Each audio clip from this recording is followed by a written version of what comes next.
മാങ്ങ വെച്ച് മീൻകറി തയ്യാറാക്കുന്നൊരു വീഡിയോയാണ് ഇന്ന് ചെയ്യാൻ പോകുന്നത്. വെൽക്കം ബാക്ക് ടു ലൈസാസ് ആൻഡ് വ്ളോഗ്. മാങ്ങ വെച്ചിട്ട് മീൻകറി തയ്യാറാക്കുന്നത് ഈ വർഷം ആദ്യമായിട്ടാണ് ചെയ്യുന്നത്. എല്ലാവർക്കും നമസ്കാരം. കറി തയ്യാറാക്കാൻ വേണ്ടിയിട്ടൊരു പാത്രം സ്റ്റവിൽ വെച്ച് കൊടുത്തിട്ടുണ്ട്. ഇതിലേക്ക് ആവശ്യത്തിനുള്ള വെളിച്ചെണ്ണ ഒഴിച്ച് കൊടുത്തു. അതേപോലെ ഒരു ഇത്തിരി ഉലുവ കഴുകിയിട്ട് എടുത്തിട്ടുണ്ട്, ഇതിട്ട് കൊടുക്കുന്നുണ്ട്. അതുപോലെ ലേശം കറിവേപ്പില ഇട്ട് കൊടുത്തിട്ടുണ്ട്. ഇനി നമുക്കിത് എണ്ണയിലിട്ടിട്ടൊന്ന് ചൂടാക്കിയെടുക്കാം. പിന്നെ നമ്മൾ സാധാരണ കറി തയ്യാറാക്കാൻ വേണ്ടി എടുക്കുന്ന പോലെ തക്കാളി എടുക്കുന്നുണ്ട്. അതേപോലെ ഇഞ്ചി വെളുത്തുള്ളി എല്ലാം റെഡിയാക്കി വെച്ചിട്ടുണ്ട്. അപ്പോൾ മാങ്ങ ഇട്ടിട്ട് കറി തയ്യാറാക്കുമ്പോൾ തക്കാളിയുടെ ആവശ്യമില്ല. എന്നാലും കറിക്ക് ഒരു കളർ കിട്ടാനും ഒരു കട്ടി കിട്ടാനൊക്കെ വേണ്ടിയിട്ടാണ് നമ്മൾ തക്കാളി ചേർക്കുന്നത്.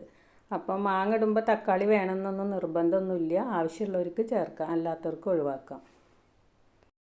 ഇനി ഇതാ തക്കാളി കട്ട് ചെയ്തിട്ടുണ്ട്. അതേപോലെ ഒരു മാങ്ങയും കട്ട് ചെയ്തെടുത്തിട്ടുണ്ട്. വെളുത്തുള്ളി, ഇഞ്ചി, അതേപോലെ ഒരു പച്ചമുളക്. ഈ പച്ചമുളക് നല്ല എരിവുള്ളതാണ്, അതുകൊണ്ട് ഒരു മുളക് മാത്രമാണ് എടുക്കുന്നുള്ളൂ. നമുക്കിവിടെ സാധാ മുളക് പൊടി കിട്ടുന്നത് ഭയങ്കര എരിവുള്ളതാണ്. എല്ലായിടത്തും അങ്ങനെ തന്നെ ആവുമെന്ന് വിചാരിക്കുന്നു. അതുകൊണ്ട് മുളക് പൊടി ഇട്ടിട്ട് നമുക്ക് കറി വെച്ചിട്ടുണ്ട് നമുക്ക് കഴിക്കാൻ പറ്റില്ല. അല്ലെങ്കിൽ പിന്നെ നാളികേരം അരച്ച് ചേർക്കണം. അല്ലാതെ അത് നാളികേരം മീനിൽ എല്ലാവർക്കും ഇഷ്ടപ്പെടില്ല. അപ്പം മുളക് പൊടി മാത്രമാകുമ്പോൾ ഭയങ്കര എരിവ് പറഞ്ഞാൽ അങ്ങനെയാണ്. അപ്പോൾ അതുകൊണ്ട് കാശ്മീരി മുളക് മാത്രമാണ് ചേർക്കുന്നത്.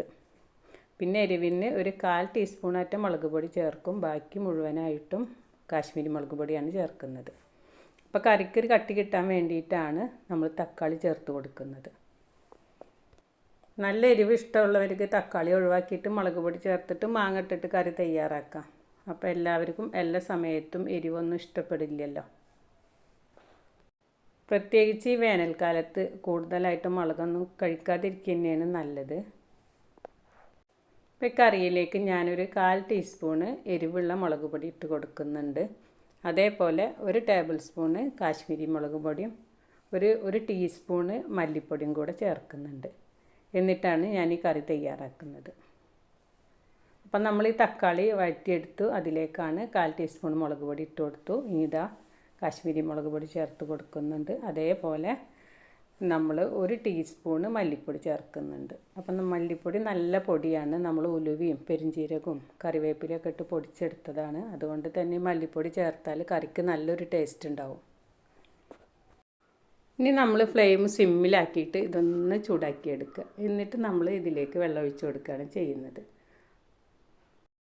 ഇപ്പോൾ 2 മിനിറ്റ് ഒന്ന് ചൂടാക്കി എടുത്താൽ മതി. അപ്പം ഇതിലേക്ക് നമ്മളിനി തണുത്ത വെള്ളം ഒഴിച്ച് കൊടുക്കരുത്. ഞാനൊരു പാത്രത്തിൽ വെള്ളം തിളപ്പിക്കാൻ വേണ്ടി വെച്ചിട്ടുണ്ട്. അപ്പോൾ ചൂടുവെള്ളമാണ് ഒഴിച്ച് കൊടുക്കുന്നത്. അപ്പോൾ നമ്മൾ കറിയൊക്കെ തയ്യാറാക്കുമ്പോൾ ചൂടുള്ളതിലേക്ക് പച്ചവെള്ളം ഒഴിച്ച് കൊടുക്കരുത്. ചൂടുള്ള വെള്ളം തന്നെ ഒഴിച്ച് കൊടുക്കണം. എന്നാലാണ് കറിക്ക് ഒരു കട്ടിയൊക്കെ കിട്ടുള്ളൂ. വെള്ളമൊക്കെ നമ്മൾ ആവശ്യത്തിനനുസരിച്ച് ഒഴിച്ച് കൊടുക്കാവുന്നതാണ്. നമുക്ക് എത്ര കറി വേണ്ടിച്ചെങ്കിൽ അത്ര വെള്ളം ഒഴിച്ച് കൊടുക്കുക. അപ്പോൾ ഈ രീതിയിൽ കറി വെക്കുകയാണെന്ന് വെച്ചാൽ കറി നല്ലൊരു കട്ടി ഉണ്ടാവും, നല്ലൊരു ടേസ്റ്റും ഉണ്ടാവും. കാശ്മീരി മുളക് കാണിച്ചാൽ നല്ലൊരു കളറും കിട്ടും. അപ്പോൾ അറിയാത്തവർ എന്തായാലും ഇതേ രീതിയിലൊന്ന് കറി തയ്യാറാക്കി നോക്കണം. ഞാൻ ഒരുപാട് മീൻ കറിയുടെ റെസിപ്പി ഇതിലിട്ടിട്ടുണ്ട്. ഓരോ ദിവസവും ഓരോ തരത്തിലാണ് ചെയ്യാറ്. ഇനി കറി നന്നായി തിളച്ചതിന് ശേഷം നമ്മൾ കട്ട് ചെയ്ത് വെച്ചിട്ടുള്ള മാങ്ങ ഇതിലേക്ക് ഇട്ട് കൊടുക്കുകയാണ് ചെയ്യേണ്ടത്.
അപ്പം നമ്മുടെ മീൻകറി ഒരുവിധം വെന്ത് കിട്ടിയിട്ടുണ്ട്. ഇനി നമ്മളിതാ ഒരു പാന് സ്റ്റവിൽ വെച്ച് കൊടുത്തിട്ടുണ്ട്. ഇതിലേക്ക് ആവശ്യത്തിനുള്ള വെളിച്ചെണ്ണ ഒഴിച്ചു കൊടുത്തു.